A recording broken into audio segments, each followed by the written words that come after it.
राम राम. मी प्रकाश महाजन, महाजन आणि महाजन यूट्यूब चॅनलसाठी.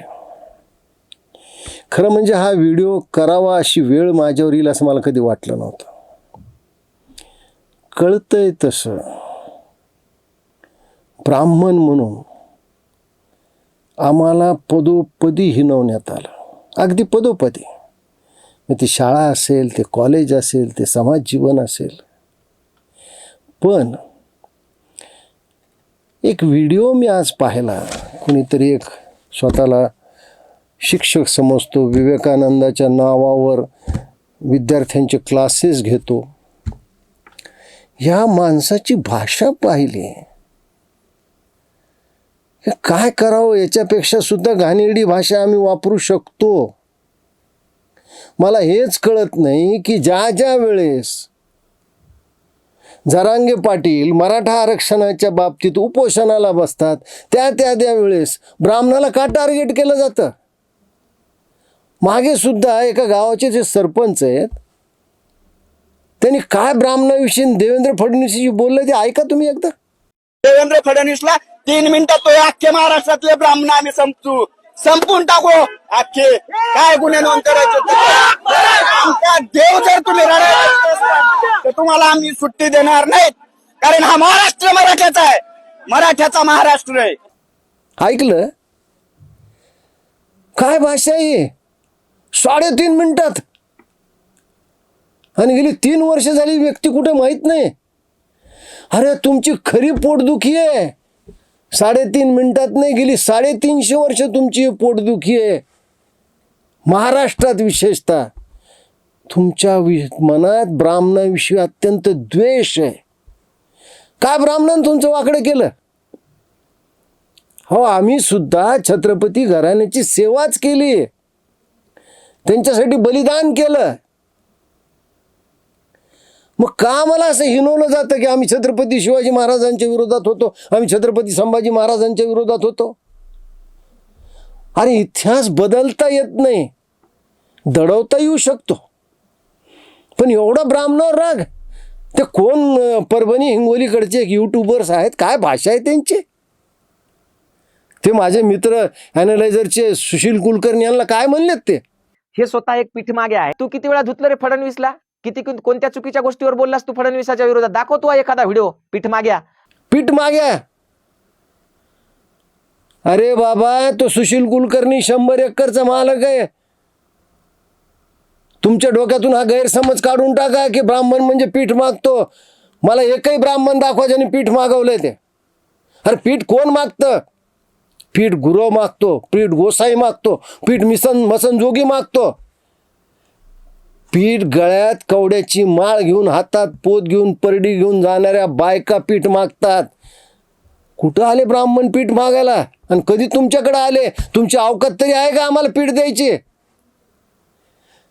अरे तुमच्यात हिंमत आहे ना, तर तुम्ही जा ना त्या लक्ष्मण हाकेच्या अंगावर, जा ना त्या विनोद बागच्या अंगावर, जा ना छगन भुजबळच्या अंगावर.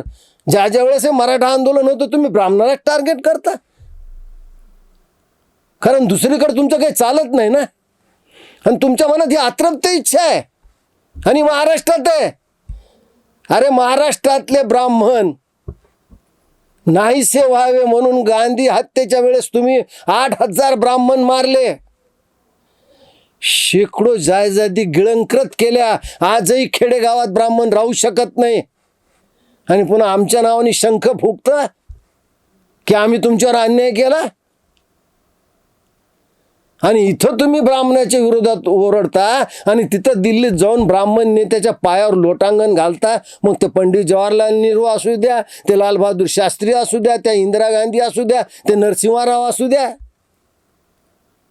अरे आम्हालाही बोलता येतं, आम्हालाही आमच्या तोंडात जीभ आहे आणि तुमच्यापेक्षा आमची बुद्धिमत्ता तल्लक आहे. पण आम्ही सन्मान करतो, आम्ही दुसऱ्याच्या जातीचा सन्मान करतो. वैयक्तिक माझा जावई एकुलती एक मुलीचा नवरा मराठा आहे, माझे सगळे मित्र मराठा आहेत, मी म्हणून मर्यादा ठेवतो. तर तुम्ही काय बोलताय.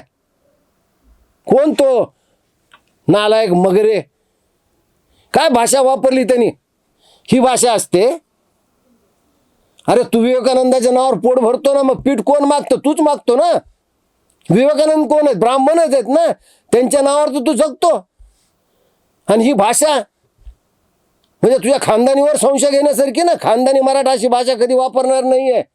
कित्येक खानदानी मराठा माझे मित्र आहेत, ताटाला ताट लावून जेवलो तर आम्ही एका ताटात जेवलेलो आहेत. अरे कुठं 21व्या शतकात लोक चंद्रावर जाऊन आले, तुम्ही माळवदावर तरी जा, याच्यातून बाहेर पडा. ब्राह्मणाचा द्वेष केल्यावर स्वतःची प्रगती होत नाही. कुणीही दुसऱ्याचा द्वेष केल्यावर स्वतःची प्रगती होऊ शकत नाही. 4 टाळ्या तुम्हाला मिळवता येतील, पण समाज तुमच्या मागे येणार नाहीये, हे लक्षात ठेवा. असा द्वेष तुम्ही समाजात पसरू नका. आणि तुम्ही जे बोलता ना, त्याच्यापेक्षा खालच्या लेवलला जाऊन आम्ही बोलू शकतो. आम्ही सुद्धा याच मातीत जन्माला आलोत, आम्ही काय आभाळातून पडलो नाहीत. म्हणून म्हणलं ना, तुमची अतृप्त इच्छा आहे 350-400 वर्षापासून या महाराष्ट्रातल्या ब्राह्मणाचा द्वेष करण्यात तुमचं उभं आयुष्य गेलं. आणि छत्रपती शिवाजी महाराजांनी, संभाजी महाराजांनी, थोरल्या शाहू महाराजांनी आम्हाला जवळ केलं, आमच्या गुणाला वाव दिला. आम्ही त्यांची मनोभावी सेवा केली आणि वेळोप्रसंगी बलिदान सुद्धा केलं. हे विसरू नका. ते त्यांना माहीत होतं.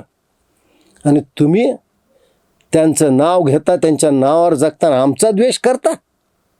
ही तुमची शैक्षणिक पात्रता. आणि स्वतःला एक सुशिक्षित यूट्यूबर, एक शिक्षक म्हणून घेता. तुमच्यापाशी दुसरं वैचारिक भांडवल काही नाही आहे. आणि तुम्हाला असं वाटतं 4 शिव्या दिल्या की आपला समाजात फार मोठा मान येईल. अरे बाबा, अशा शिव्या, अशा खालच्या दर्जाची भाषा कोण वापरू शकतं ज्याचा जन्मच खालच्या दर्जातून झालेला असतो. चांगल्या कुळातला गरीब जरी माणूस असला तर तो अशी कधी भाषा वापरत नाही. म्हणून म्हणलं ना, ब्राह्मणाविषयी द्वेष करून ब्राह्मणाचं तर काही वाटोळं झालं नाही. एक प्रयोग करून तुम्ही पाहिला. 8,000 ब्राह्मणाचं बलिदान देऊन सुद्धा ब्राह्मण आज ताठ मानेनं उभा आहे. देशाच्या, राष्ट्राच्या प्रगतीत आपला वाटा तो उचलतोय. हीच तुमची खरी पोटदुखी आहे. कुठलंही आरक्षण कधी ब्राह्मणाने मागितलं नाही. त्याला आपल्या बुद्धिमत्तेवर विश्वास आहे. आम्ही तांब्याभर पाणी पिऊन रात्री झोपलोत, पण आम्ही कधी पीठ मागितलं नाही. उगाच पीठ मागा म्हणू नको. खरं तर तू पीठ मागतोस विवेकानंदाच्या नावावर, एका ब्राह्मणाच्या नावावर पीठ मागून जागणारा तू. तुझी अवकात आहे भिडे गुरुजीविषयी बोलायचे. काय भिडे गुरुजीनं वाईट बोलले? भिडे गुरुजीने एवढंच सांगितलं ना, तिथीप्रमाणे आपण शिवराज्याभिषेक करू. यात काय चूक बोलले? कोण हेनरी आपला का बाप लागून गेलाय की त्यानं काढली 6 जून की आपण त्याच्यावर करायला पाहिजे? ठीक आहे, तुम्ही 6 जूनला करा ना, तुम्हाला कोणी अडवलंय? पण नाही, आम्ही तिथीवर करा म्हणलं की तुम्हाला आमचा राग. काय वाईट बोललो होतो आम्ही? खुद्द छत्रपती शिवाजी महाराजांनी सुद्धा तिथी काढली होती. अरे छत्रपती शिवाजी महाराजांनी ब्राह्मणाचा सन्मान केला, ब्राह्मणांच्या गुणाचा उपयोग स्वराज्यासाठी करून घेतला. आणि पुढे त्यांचं नाव घेऊन राजकारण करणारे कपाळकरंटे तुम्ही आम्हाला शिव्या देतायत. अरे सुशील कुलकर्णीनं वेळोप्रसंगी खुद्द संघचालक, खुद्द पंतप्रधान, या महाराष्ट्राचे मुख्यमंत्री यांच्या विरुद्ध सुद्धा आपल्या यूट्यूब चॅनलमधून वक्तव्य केलेली आहेत. कशाला तू कुणाला बोलतोयस? तू कुणाची चाटतोयस?